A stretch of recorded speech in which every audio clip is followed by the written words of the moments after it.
Magandang umaga po sa inyong lahat. Kamusta na po kayo?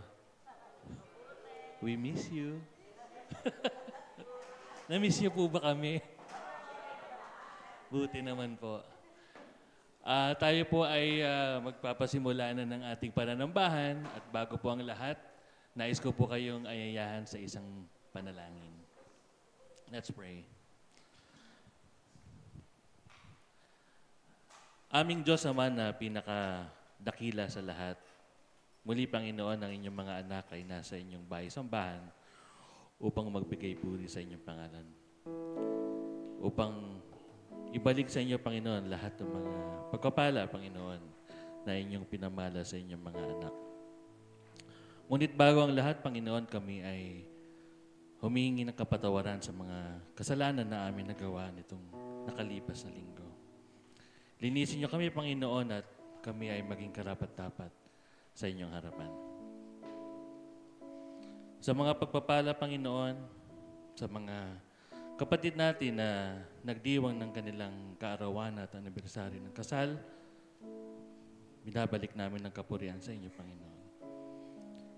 At sa mga kapatid namin, Panginoon, na patuloy na naglalakbay pupunta sa inyo bahay, kayo po ang bahalang mag-ingat sa kanila, Panginoon, upang sila ay aming makasama sa pananambahan. Ngayong umaga, Panginoon, kami ay makakarinig na inyong salita na iyahatid sa amin na aming mahal na pastor, Pastor Armando Santos. Kayo po ang magbigay sa kanya ng kalakasan at katalinuhan upang ang mensahe, Panginoon, ay aming maintindihan. Ang lahat ng ito ay aming pinapadalangin sa matamis sa pangalan ni Jesus. Amen.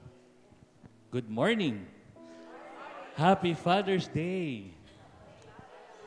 Thank you.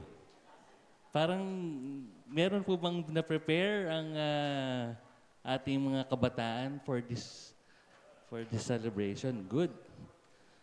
After the worship. Okay, so let's go to our announcements and greetings. For the month of July, ang ating message topic is Evidences of Inspirations. So napakaganda po niyan, no? So we all experience trials and hardships. So we all need inspiration. Ako, ang inspiration ko, isa lang eh. Yung aking asawa. No? Bukod sa Panginoon, siyempre. So maganda po ang ating topic and we look forward to the messages that will be given to us every Sunday for the month of July. And next is for our schedule of activities. Nandyan na po yan. Memorize na po natin yan. So tayo po ang magpasya kung alin po dyan ang ating dadaluhan. And next is our finances. Ang pumasok po, ito is for our speakers. So, salamat po ulit sa mga nag-pledge ng pananalapi para makabili tayo ng speakers. Nag-pledge ako dyan eh. Parang 1,000 yung pinledge ko ata, no, tita? Tama ba? Anyway, maraming salamat po and it seems that we will be able to buy a new set of speakers, hopefully before the month ends. So, salamat po sa inyong lahat. Next is our baccalaureate service. Alam naman po natin na nagdaos tayo ng ating DVBS. At the same time, mayroon po tayong mga kapatiran na nag-graduate, nag-move up. So we will celebrate that, of course. And gagawin po natin yan next Sunday. So wag po mawawala yung ating mga nagtapos.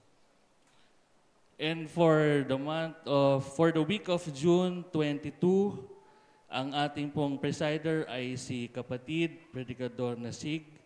Ang special number ay ang aking anak na si Solen. And on the last Sunday of June, si Mrs. Santos, ang aking mabait at mabuting ina. At ang ating special number ay si Ate Isay. And of course, let us give our clap offering for our celebrants. Happy birthday kay Ariel de las Llagas. Siya po ang manugang ni Ate Mercy na nasa Canada. And of course, happy wedding anniversary kay Kuya Fred and kay Ate Ruth who are also living in Canada. For our June 8 financial report, ang pumasok po ay 34,640 at ang lumabas po ay 38,308.25. So patuloy po nating suportahan ang ating simbahan.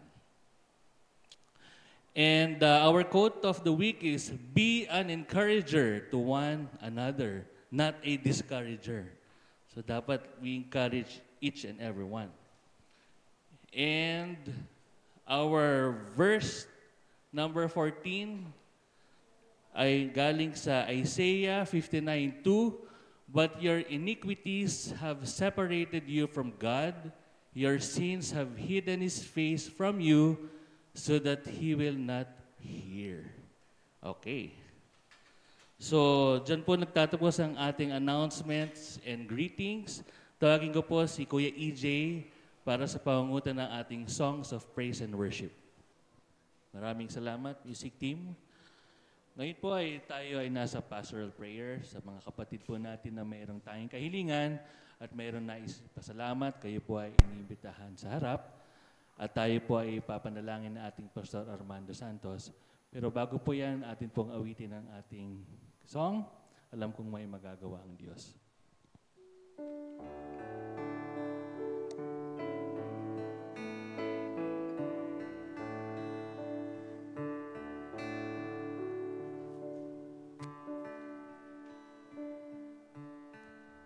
Alam kong may magagawa ang Diyos. Alam kong may magagawa ang Diyos. Kung ako'y magtatapat sa Kanya'y susunod, alam kong may magagawa ang Diyos. Alam kong dinigin ako ng Diyos. Alam kong dinigin ako ng Diyos. Kung ako'y magtatapat sa Kanya'y maglilingkod, alam kong dinigin ako ng Diyos. Amen. Tayo po ay lumapit sa Diyos para sa ating what I consider as corporate prayer. Ang panalangin ay pribilehiyo na ipinagkakalob ng Diyos sa kanyang mga anak. At sa mabuting bagay na tayo ay madalangin, nagpapakita ng ating kababaang loob sa harap ng ating Diyos. At yung mga kapatid natin na nasa upuan, ang aking kahilingan ay samahan ninyo kami sa ating panalanginan. Aming Diyos at aming Ama, narito sa harapan ng iyong mga anak, may iba't ibang dahilan, may iba't ibang layunin, may iba't ibang pagsubok, pangangailangan, pagpapasalamat, mga bagay na marahil ay umaabala sa kanilang kaisipan, sa kanilang mga damdamin, dahil sa mga hinaharap na pagsubok o suliranin. Yet, Lord, I pray that despite of all of this, Lord, may you find our hearts filled with gratitude to you, filled with total dependence on you, filled with so much hope, so much humility to seek your help. Oh Lord,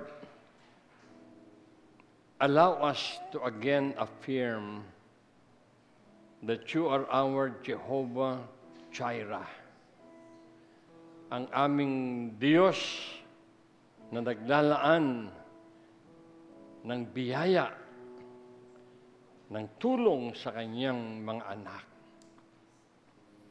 That you are our Jehovah Rapha, ang aming Diyos na nagpapagaling ng aming karamdaman,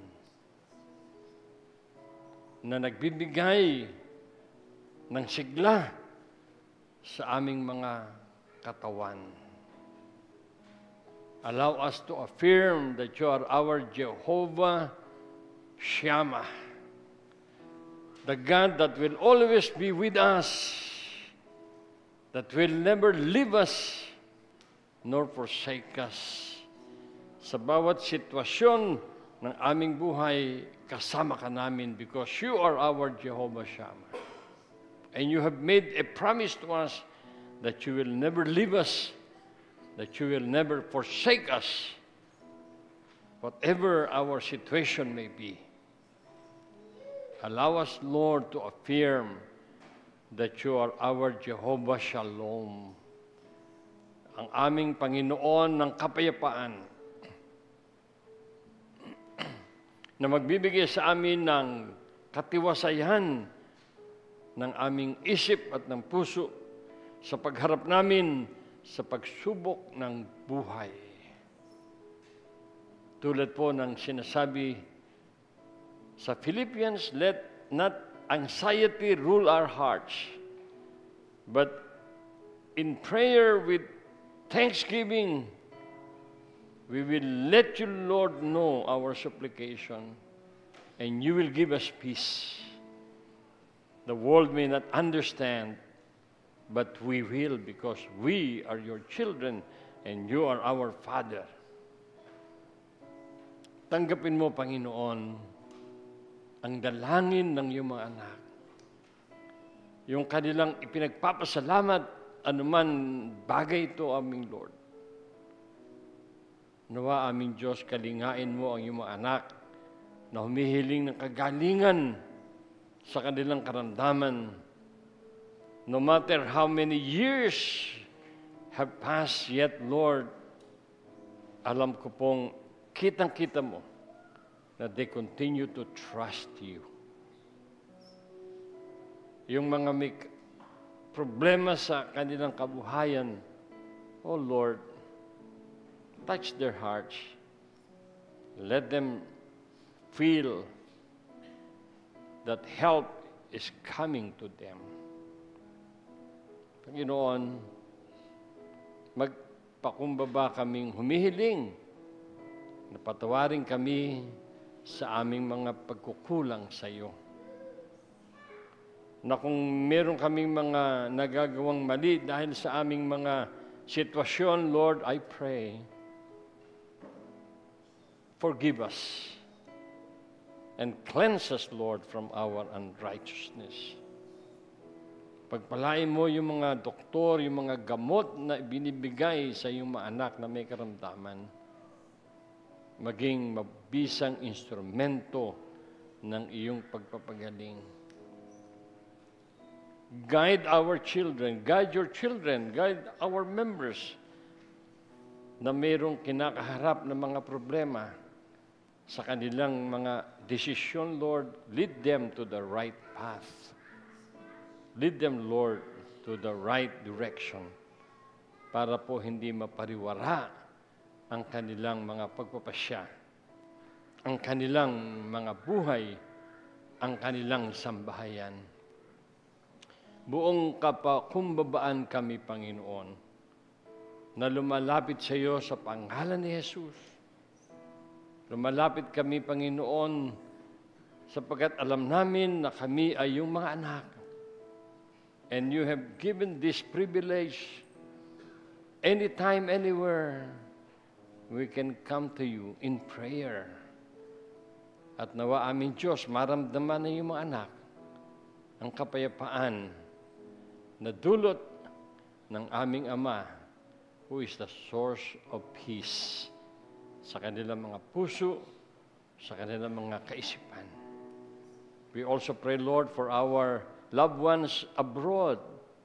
They may be online with us. Ikaw din, Panginoon, ang patuloy na magpala, mag-ingat sa kanilang lahat. Ito po ang aming dalangin, ang aming pag-asa, sa pangalan ni Jesus. Amen at amen. Ngayon naman po tayo ay nasa dako ng ating pagbibigay na ating mga tithes, pledges, and love offerings sa harapan habang tayo ay nakapakinig ng masayang tugtugin.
Tayo po ay manalangin. Aming Diyos, salamat sa inyong mga anak na patuloy na sumusuporta sa gawain ng inyong simbahan. Pagpalain niyo po ang kanilang hanap buhay, ang kanilang pangkabuhayan. Tanggapin niyo po ang alay na ito sa pangalan ni Jesus. Amen. Ngayon po ay makakarinig tayo ng special number from EJ at kasunod po noon ang mensahe na dadalhin sa atin ng ating Pastor Armando Santos. Maganda rin palang kumanta ng Tagalog, si EJ, no? And totoo po yun, no? Everything begins with God. Everything will end with God. Kaya maganda na alam natin na ating buhay ay nasa Panginoon. Because either we end our life with Him or we end our life without Him. The choice is yours. Where will you spend your eternity? Thank you, EJ, for that wonderful song. Naalala ko lang, when we were in Cubao, meron kaming binibilhan ng grocerya, mini grocery, bigas. Ang pangalan niya ay si Kumpas. Apelyido ba niya yun o tawag lang sa kanya? Apelyido, si Kumpas. Amen. Tayo po ay nasa last 3 Sundays in the study of our message series, which is Loving the Body of Christ. And when we talk about the body of Christ, we talk about the church. Kalipunan ng mga mananampalataya. Just like we today, we are an aggregation of believers, so we are the body of Christ. And from May until last Sunday, you have learned so many things about how we can love the church.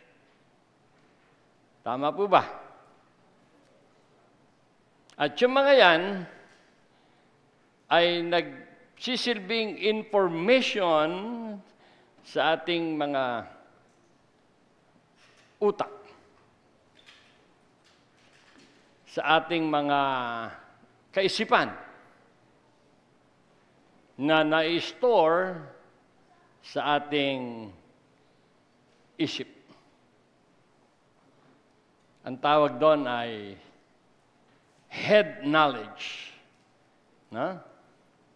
Head knowledge refers to information stored in the mind. Halimbawa, nung linggo, ano ang title ng message si Pastor Ribo? It should be stored in your mind.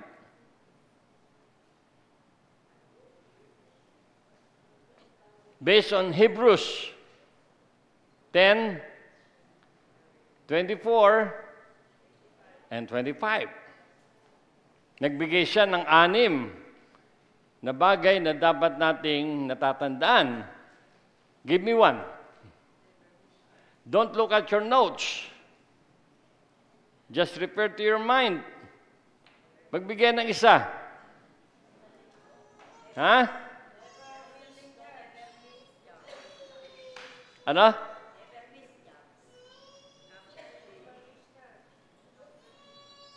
Andyan yun no? Ano sabi dyan? Never miss church. Huwag kayong hindi sisimba. And when we say never miss church, ibig sabihin on-site, hindi online.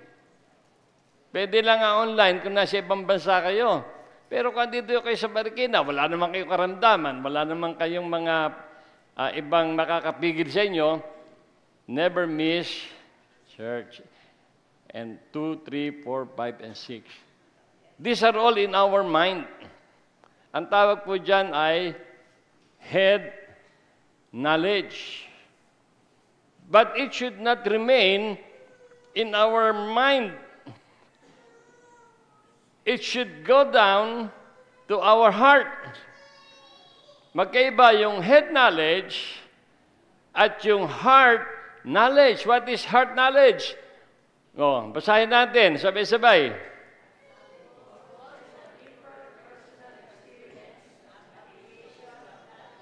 Yun, application of the knowledge that has been stored in our head.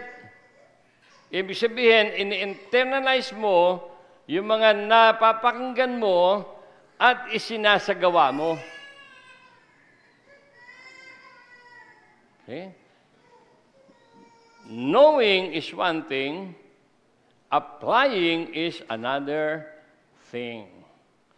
Kaya ang aking pag-asa, lahat ng inyong natutunan, napakinggan, meron kayong resolve na ito ay isa buhay. Okay? Kaya kayo, pasado kayo sa number 1. You did not miss church. Yung 2, 3, 4, 5, and 6, bahala na kayo. Ha? Basta wala kayo sa church, miss ninyo yung number 1. Yun ang senior ni Pastor Ribo. Okay? Kaya nung ako nasa ibang bansa, naka-online, tinitignan ko yung mga upuan. Sino ba yung mga wala? Mabuti nga yung ating system, pinakikita kayo. Nakikita ko nga doon, natutulog eh. Uy, natutulog. Ha? Nakita ko yung nakayuko, nagte-text.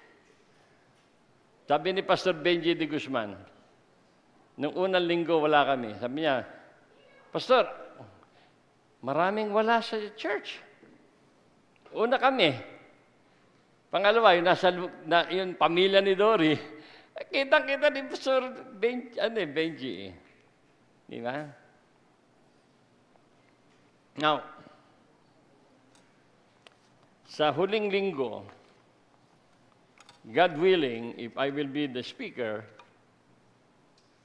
I will share to you 4 essentials to know if the church is alive or if the church is dying. Ayan. No?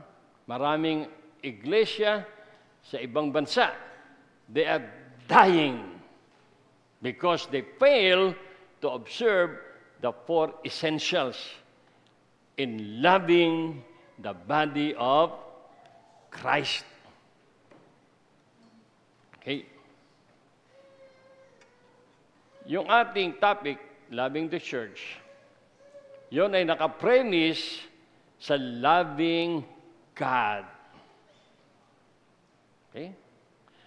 You cannot say, we cannot say that we love God, but we do not love the church. Maraming ganun.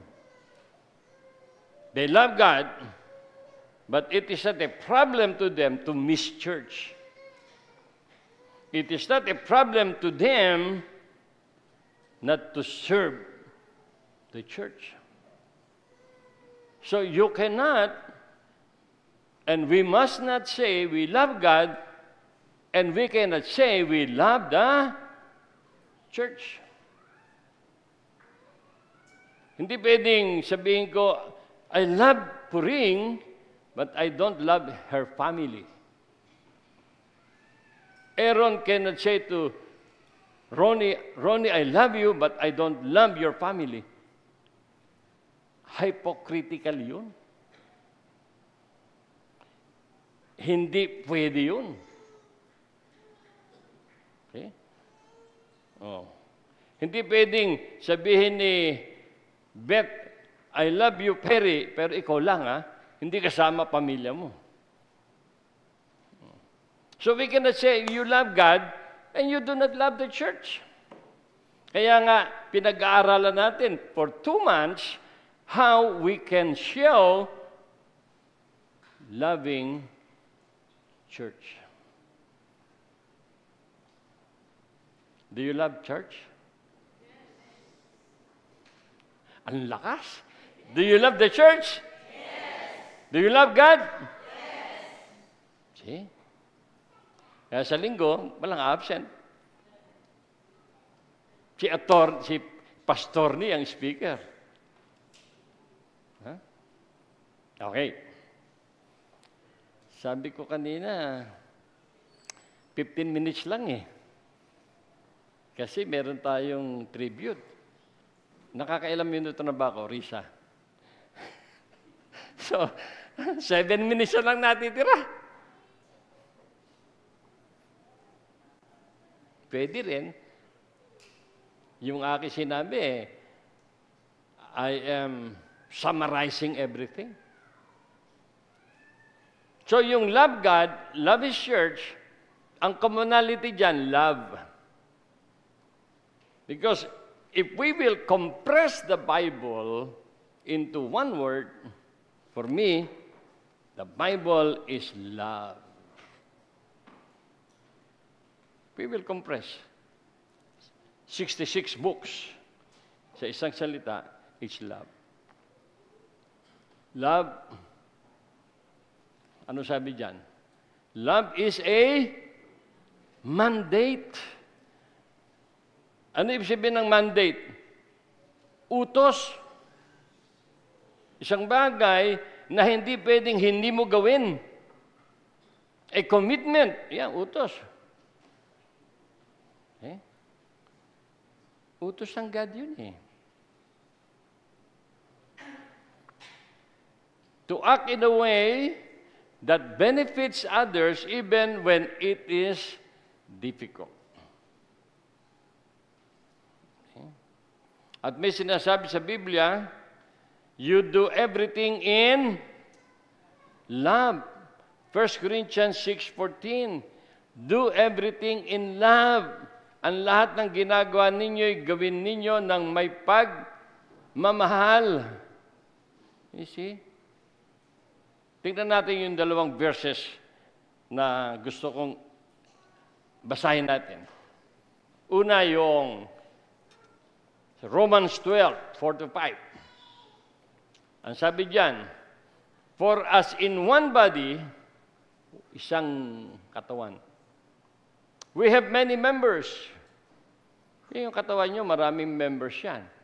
May kidney, may gallbladder, may heart, may mata, may paa, may kamay. And the members do not have all the same function. Yung gallbladder, hindi pwedeng pakialaman ng puso. Magkaiba sila ng function. So sabi tayo, though many are one body in Christ, and individually members one of another. Yan, no? Ang ating mga bahagi ng katawan, interdependent. Hindi pwedeng itsapwera ng isang bahagi ang another bahagi. Interdependent. Sa Ephesians 5:25, ang sabi diyan, husbands, yan, no, mga fathers, love your wives just as Christ loved the church and gave himself for her. These two verses speaks of three things. Itong Romans 12:4-5 at saka Ephesians 5:25, tatlong mahalagang sangkap ang binabanggit diyan. Hindi binanggit diyan, pero ito yung sinasabi ng tatlong talata. Ano yan? Importance of love, unity, and service. Which must be manifest in the church. Na mamanifest sa atin ang love, ang unity, at ang service. Okay? Sorry. Nangangat eh. Pag-ibig. Tabihin niyo sa katabi niyo, I love you. Huh? Okay. Sabihin ninyo, I unity you. Huh? I service you. Hindi pwedeng mawala ang isa sa tatlo. Pero ano mapapansin ninyo? Una ay love.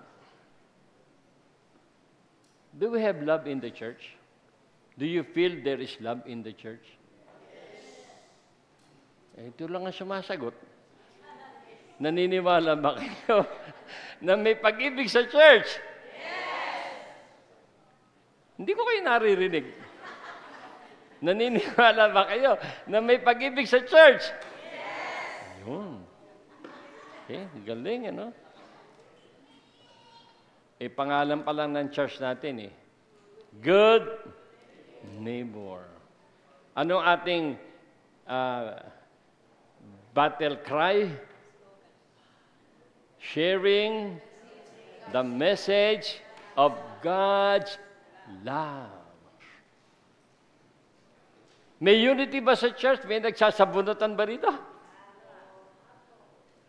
Hindi ko alam sa bahay niyo kung ano nangyayari. At least pag nasa church, united tayo. But in our respective compound, yun. Dapat united. Ano sa Tagalog ang unity? Pagkaka-isa. At yung pangatlo, service. Paglilingkod. Evident na yan sa church. Meron ba tayong demonstration ng service?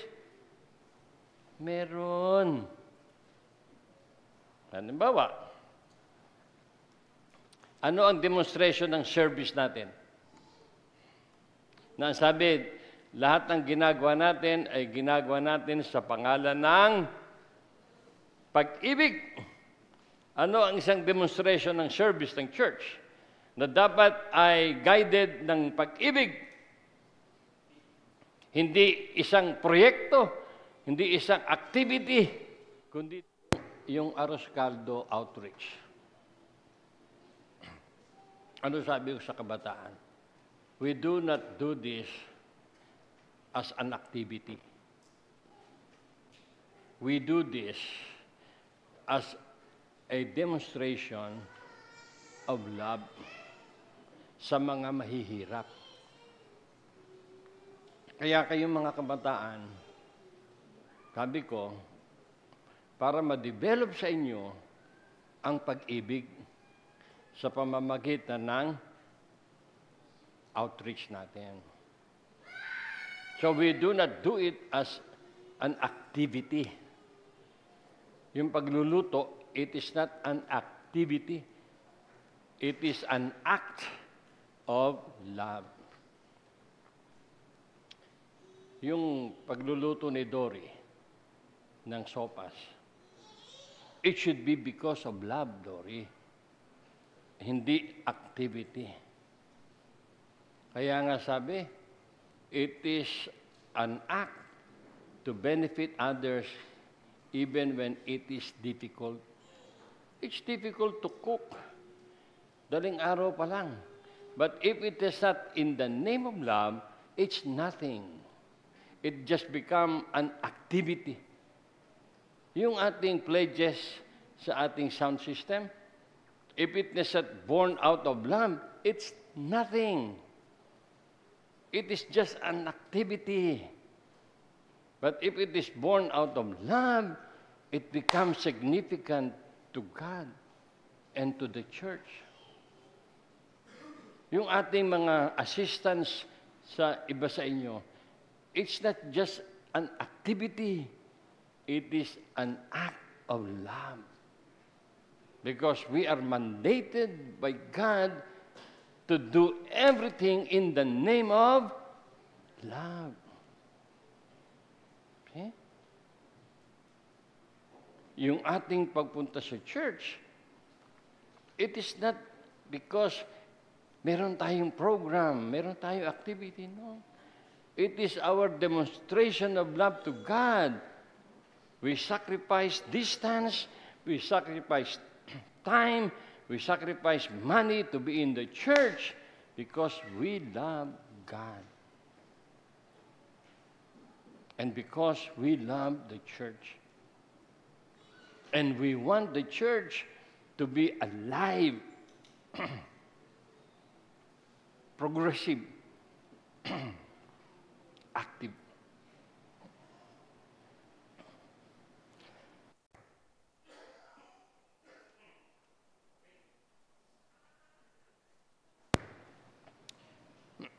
Yung ating lunch fellowship, hindi po yan project ng church. It is an act of love. Kaya yung mga nag-i-sponsor, dahil sa pag-ibig dapat. Sa 29, meron mag-i-sponsor. Nawa ito ay dahil sa pag-ibig. Sa linggo, may mag-sponsor. Nawa ito ay dahil sa, hindi dahil sa nag-birthday, hindi dahil nag-anniversary. No. Yun ay dahilan para ma-demonstrate mo ang pag-ibig. Kaya pagka kayo nagiging lunch sponsor, dapat masaya. Di ba? At kayong kumakain, dapat masaya. Ha? Hindi pwedeng kumakain ka eh. Ang tabang naman. Ha? Ay, kukunti naman ang kanin. Oh, ang lati naman ang kanin. Oh, ay, puro sauce lang ito. Okay? Dapat everything.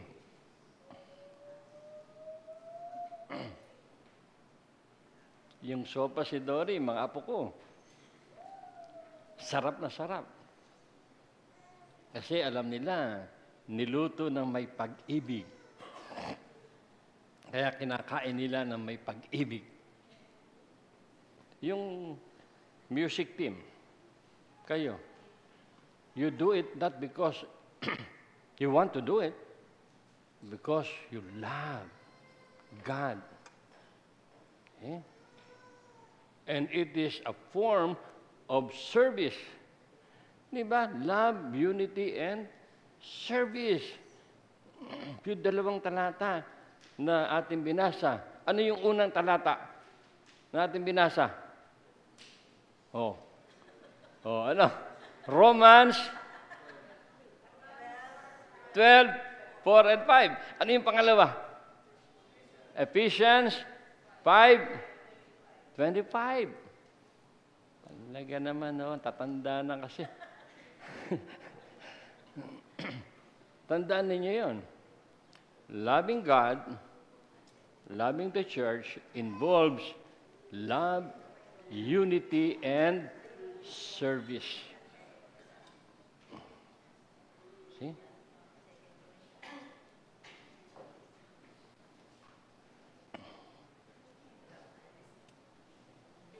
Ang sabi, dito ako magtatapos. I'm sorry, I don't feel comfortable. Okay? I cannot talk lengthily in Filipino because I've just been in the United States for 21 days. That's why it irritates my throat when I talk in Tagalog.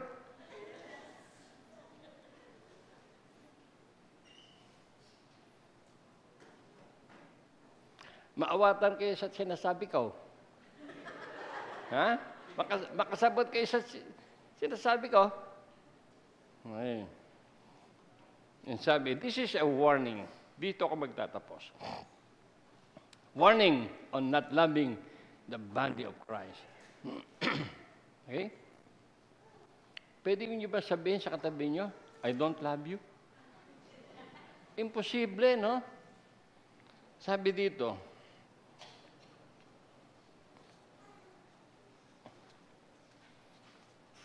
if anyone says, I love God, but hates a brother or sister, is a liar.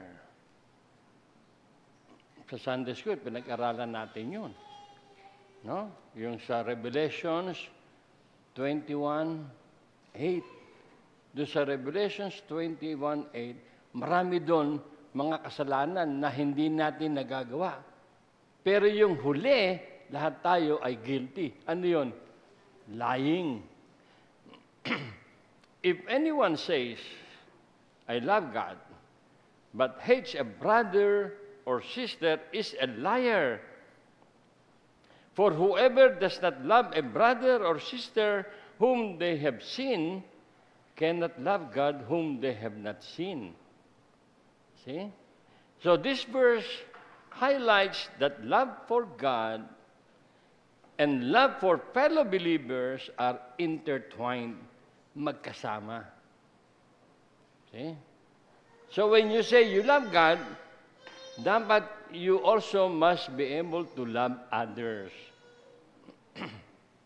If you claim to love God, but fail to love and support your brother and sister, in the church, your claim is false.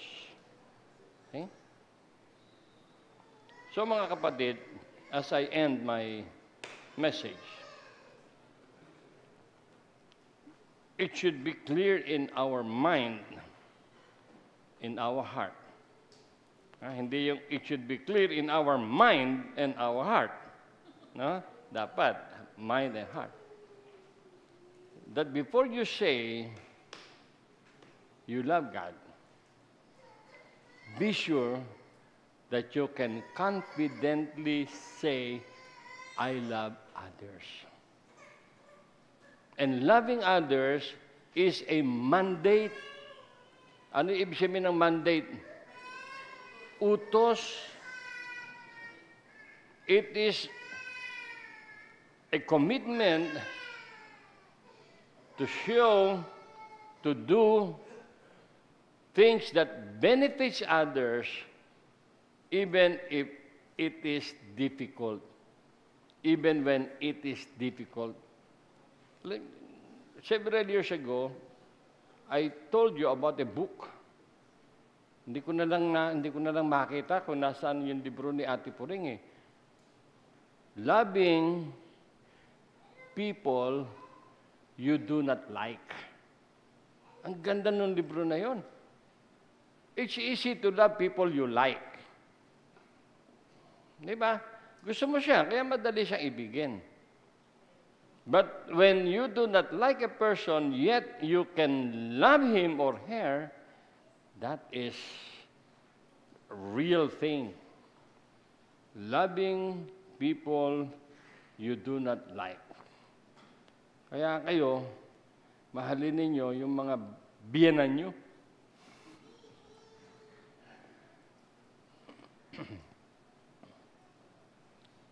Meron kaming kaibigan, si Pastor Rolly. Kilala ninyo si Pastor Rolly, Constantino. Siya, meron siyang philosophy sa buhay. Sabi niya, I have learned to love my enemy. See? Meron kasing mga tao na ayaw sa kanya eh. Pero as a Christian, he has learned to love them. Binibigyan pa nga niya ng love gift eh. Very inconvenient, pero it is necessary.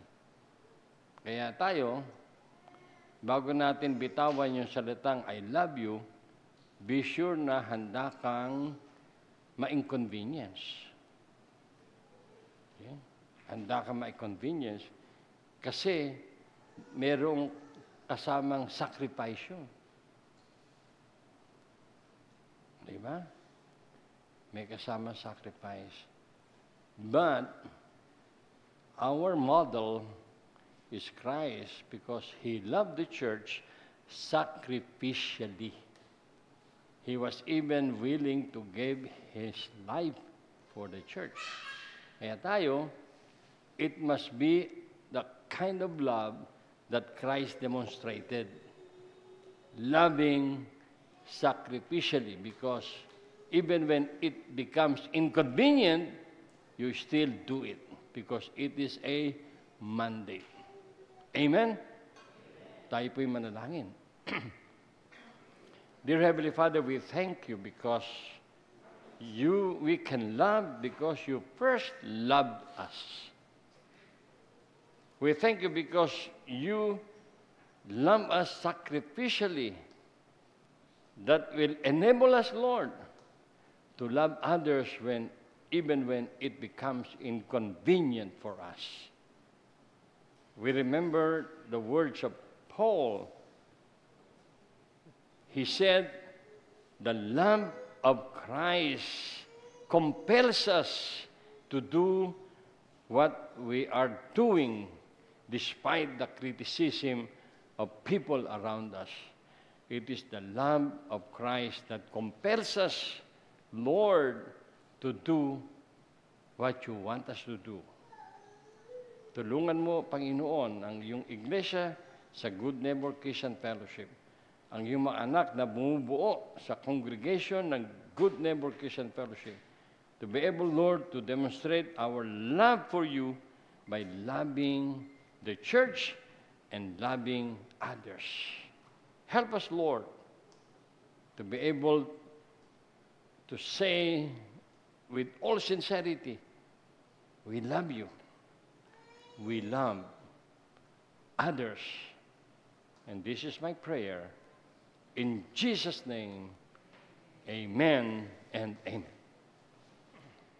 Maraming salamat po, Pastor Armando, sa isang magandang mensahe. Reminding us on the three key elements in showing our love for God and love for the church. For closing prayer and benediction, ating Pastor Armando Santos. Tayo po ay tumayong lahat. Tayo po ay sama-samang manalangin. Dakila namin, Diyos, patuloy kaming nagtataas ng aming mga isipan at puso sa iyo. To thank you, to express our gratitude for this wonderful morning of Sunday that we can be in the church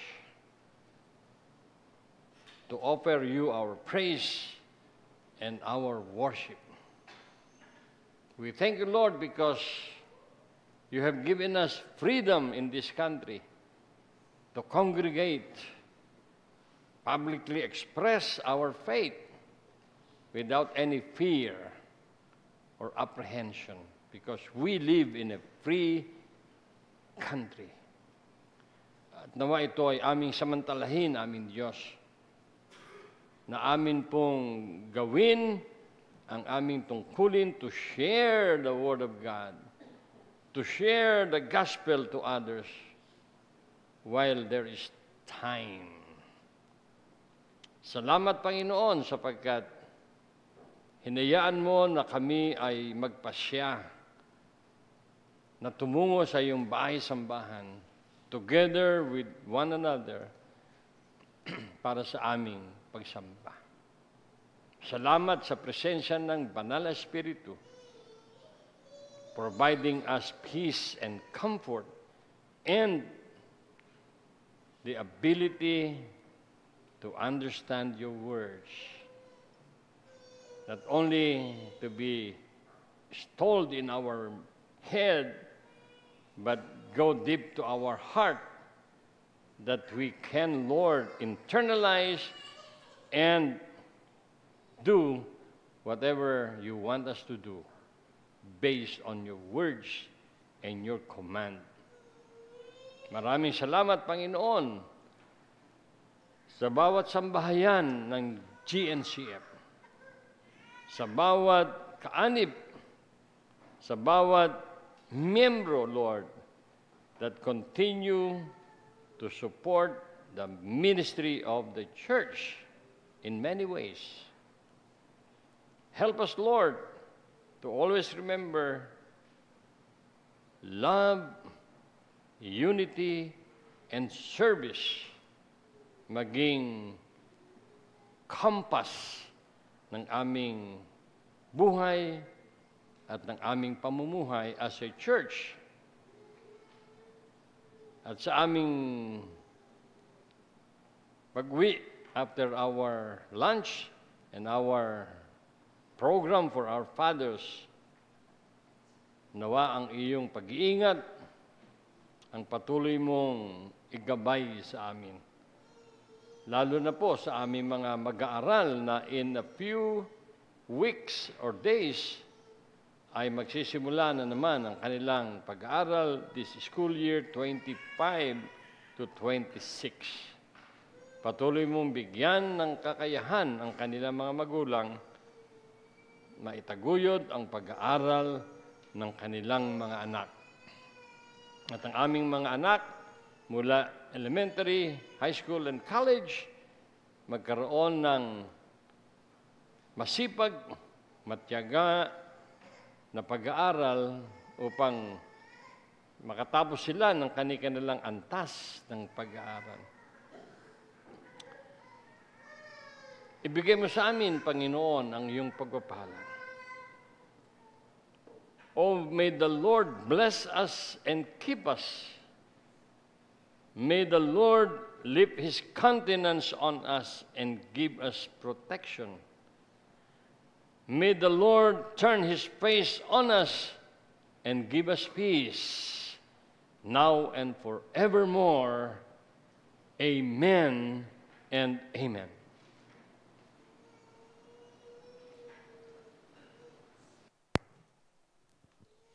Ang atin pong commitment verse, maging kalugod-lugod dawa ang mga salita na aking bibig at ang pagbubulay-bulay na aking puso sa iyong paningin. O Panginoon, na aking malaking bato at aking manunubos. Okay, so bago tayo mag-lunch, we will go to the celebration for our fathers. Pangunguna ng ating mga kabataan.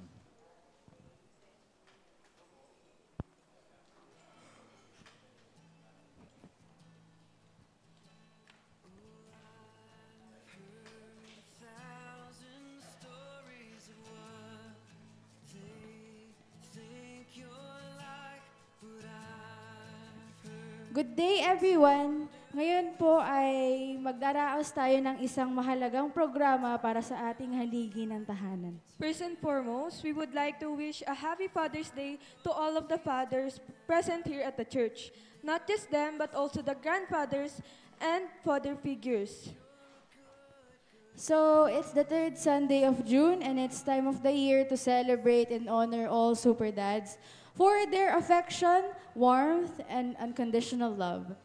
The day celebrated on the third Sunday of June in many countries will fall on June 15 this year, which is today. Yes, Father's Day is a dedicated day for honoring fathers and acknowledging their sacrifices and role in family, life, and society. It's more than just a tradition. It's a heartfelt occasion that celebrates the love, sacrifices, and support fathers provide every day. So, did you know the modern Father's Day celebration originated in the United States in the early 20th century? One of the earliest recognitions was a memorial service on 15th July 1908 in Fairmont, West Virginia, held to honor fathers who died in a mining disaster. The official movement gained momentum thanks to Sonora Smart Dodd, who wanted to honor her father, a Civil War veteran and single parent to 6 children. Her advocacy led to the first Father's Day celebration in Spokane, Washington on 19th of June 1910. And over time, the holiday spread across different nations, each adding its unique traditions of gratitude and love. Speaking of honoring fathers, I would like to share a Bible verse in the book of Psalm 103, verse 13. As a father shows compassion to his children, so the Lord shows compassion to those who fear him. This verse serves as a powerful reminder that fatherhood is more than providing. It's about showing love, kindness, and mercy, just as God does for his children. Psalms 103 verse 13 reminds us that a father's compassion reflects the heart of God, encouraging fathers to lead with grace and love. So without further ado, let's proceed to the acknowledgement of the fathers. So may we call on the fathers whose birthday is from January to June. Iniimbitahan po namin kayo dito sa harap, and let's take a moment to pray for our fathers and give them tokens of appreciation from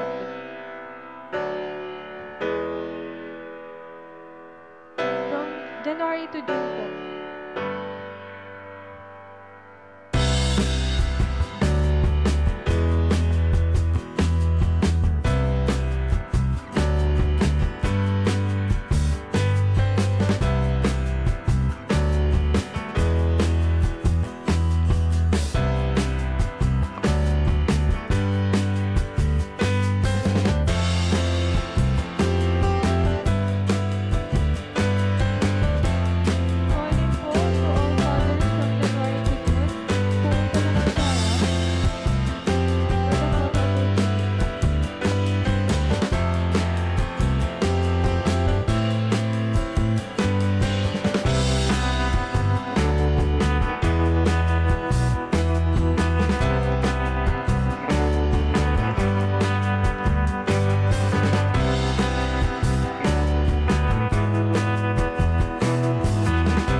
who died in a mining disaster. The official movement gained momentum thanks to Sonora Smart Dodd, who wanted to honor her father, a Civil War veteran and single parent to 6 children.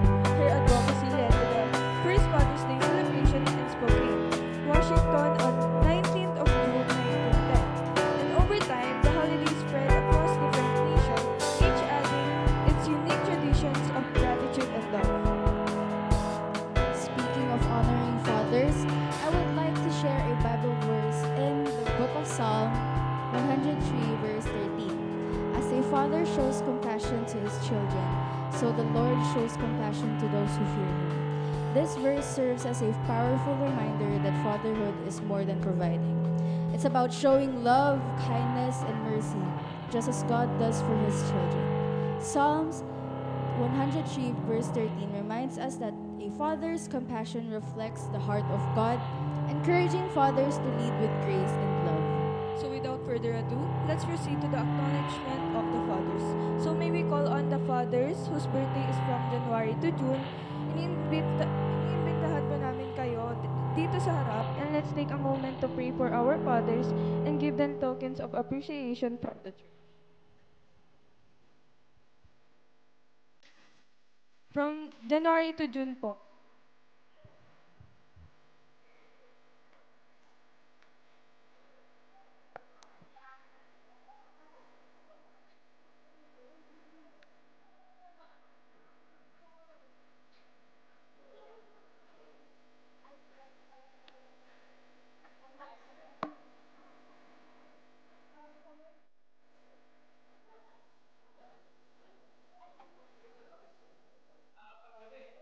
Calling po to all fathers from January to June, pumunta na po sa harap for the photo opportunity.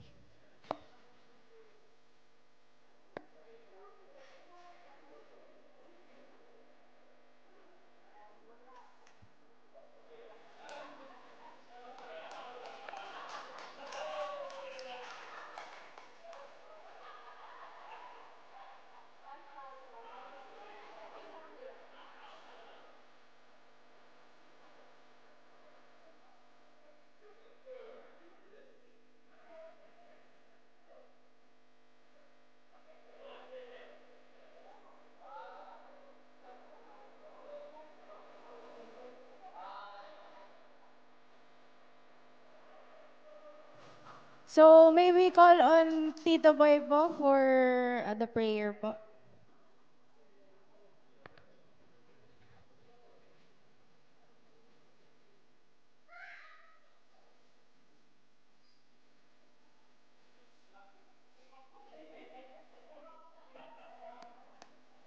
Let's pray.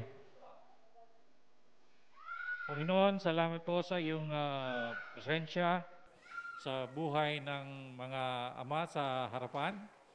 Salamat din, Panginoon, sa iyong pagpatnubay sa kanila, sa iyong pangunguna at pagbibigay ng desire to live in righteousness at ng isang behavior na befitting sa mga ama ng tahanan. Salamat po, Panginoon, sa wisdom na kanilang tinataglay para pangunahan ang kanilang pamilya, ang kanilang mga anak. Panginoon, kami po ay dumadalangin na higit mong i-bless ang kanilang buhay para maging blessing, hindi lang lamang sa kanilang pamilya, kundi sa buhay ng ibang mga tao na nakakakita sa kanila at kanilang nakakadaupang palad at makita, Panginoon, ang isang buhay na mayroong kabanalan, mayroong takot sa Diyos at patuloy na ipinaglilingkod sa iyo ng buong husay at ng buong kaalaman, Panginoon. Pagpalain mo ang kanilang buhay, pagkaloob mo, Panginoon, ang desire ng kanilang mga puso at maging yung kanilang mga ninanasa para sa kanilang pamilya. I-bless mo ito, Panginoon, as you have promised. We pray all these things in Jesus' name. Amen. Wait lang po, magpipicture lang po. Wait.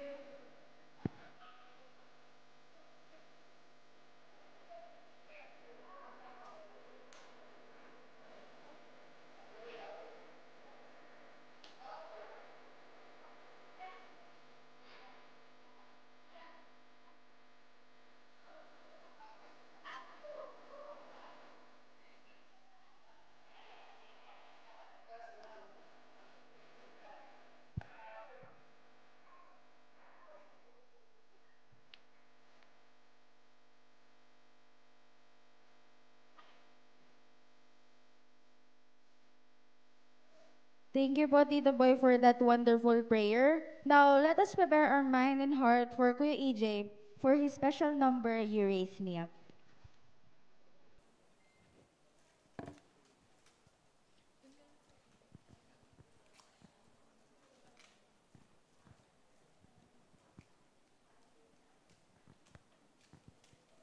Okay, dito daw po ako kakanta. Okay.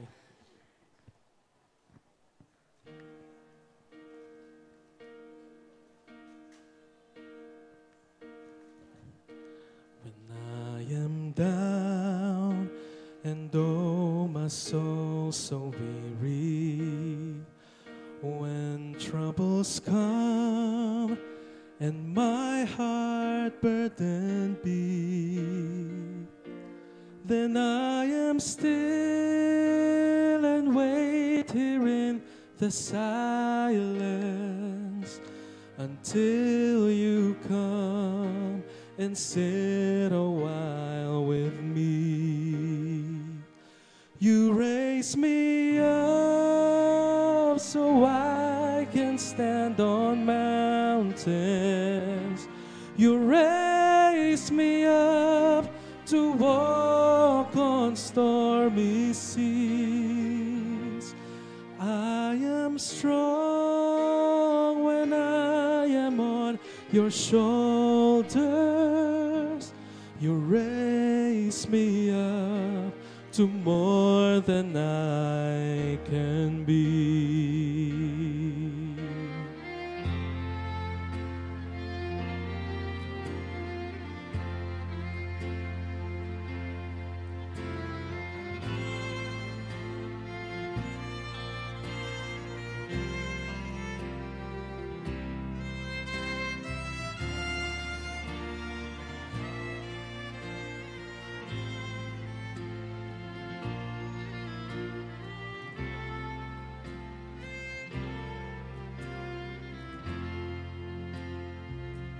You raise me up so I can stand on mountains.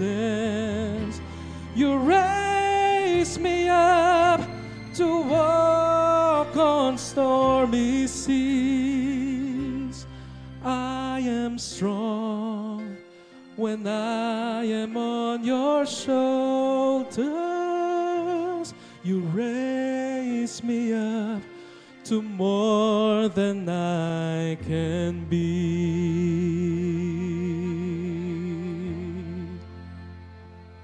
You raise me up so I can stand on mountains. You raise me up to walk on stormy seas. I am strong when I am on your shoulders. You raise me up to more than I can be. You raise me up so I can stand on mountains. You raise me up to walk on stormy seas. I am strong when I am on your shoulders. You raise me up to more than I can be.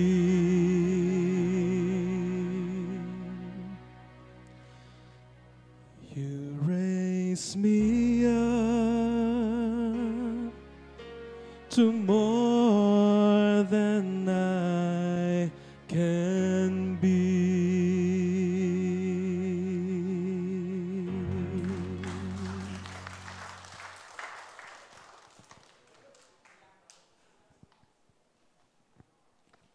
Thank you, Kuya EJ. Now, let's continue to honor our fathers. Pero may we call on again po the January to June fathers po ulit for the photo op lang.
Ayan, thank you po. Now may we call on the fathers whose birthday is on July to December for the tokens of appreciation and the pastoral prayer. Again po, July to December.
Okay, one, two, three. Isa pa po. One, two. Ayun na po. May we call on Pastor Mando po for the pastoral prayer. Pagpe-pray pa yung dalawang mamon.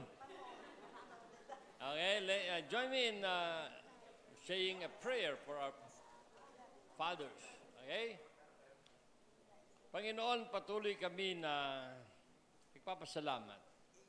Kumikilala sa iyong kagandahan loob para po sa mga buhay at pamumuhay, kabuhayan, sambahayan ng aming mga ama na pinanganak from July to December. We will never, Lord, get tired of praying for them. Nawa ay magkaroon sila ng opportunity in the future to serve you more through the church in many ways. Patuloy mo silang ilayo sa anumang panganib, sa anumang karamdaman, sa anumang masasamang impluensya. That, Lord, they will continue to love you, to obey you, to serve you. Pagkulay mo ang kanilang sambahayan, that your blessings be upon all of them, and your grace and your mercy. Sa pangalan ni Jesus, Amen at Amen. Congratulations, fathers!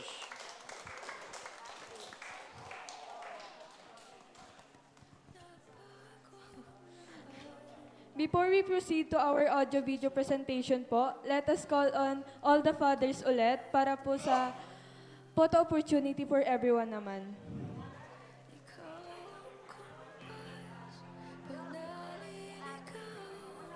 One big picture po.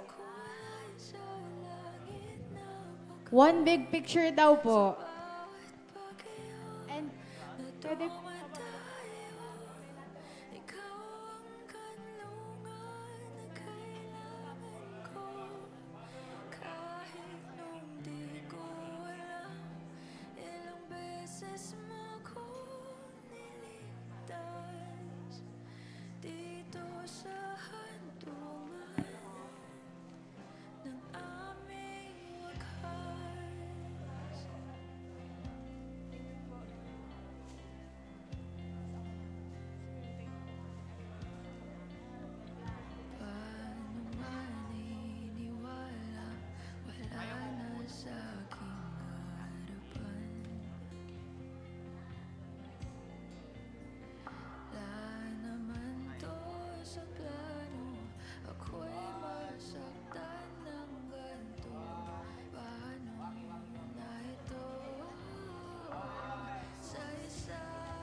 Thank you po everyone. So now, the multimedia team prepared a PowerPoint slide tribute for JNCF fathers. This presentation served as an acknowledgement and dedication for them.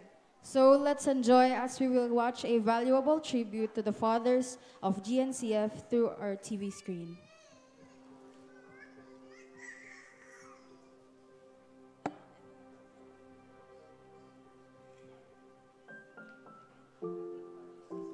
Courage and kindness, strength and gentleness, fortitude and tenderness. A father,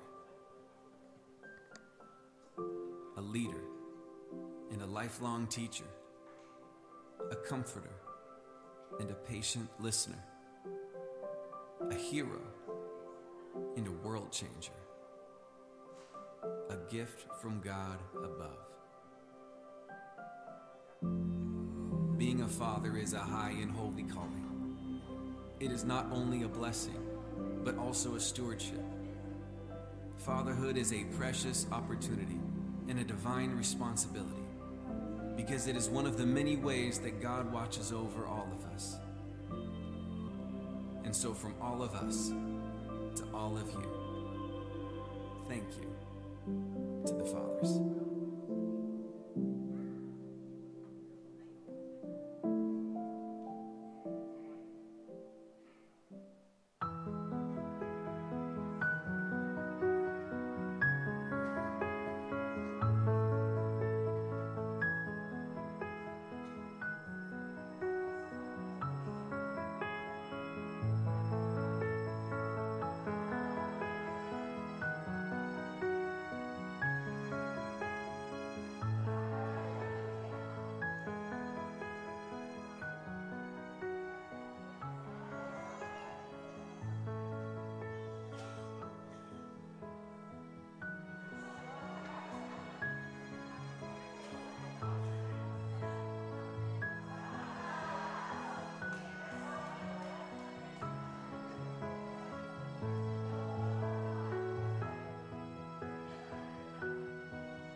Hi, Dada. Happy Father's Day. Thank you, Dada, for always helping me and my siblings whenever we need it. Thank you, Dada, for always letting me and my siblings have our way. And thank you, Dada, for always taking care of us. Love you, Dada. Happy Father's Day. Happy Father's Day, Dada. Thank you for taking care of us. Thank you for all of your effort. We love you. Happy Father's Day. Happy Father's Day, Papa. Thank you for loving me and protecting me and taking care of me. I love you. Happy Father's Day, Papa. Thank you for always providing for us, supporting us, and always giving us the love that we need. I love you. Happy Father's Day. Happy Father's Day, Papa. Thank you for taking care of me, loving me, and always keeping me safe. I love you. Happy Father's Day po. Thank you so much, multimedia team, for the presentations. We are sure that all of the fathers from GNCF appreciated it. Again, Happy Father's Day and thank you. Thank you.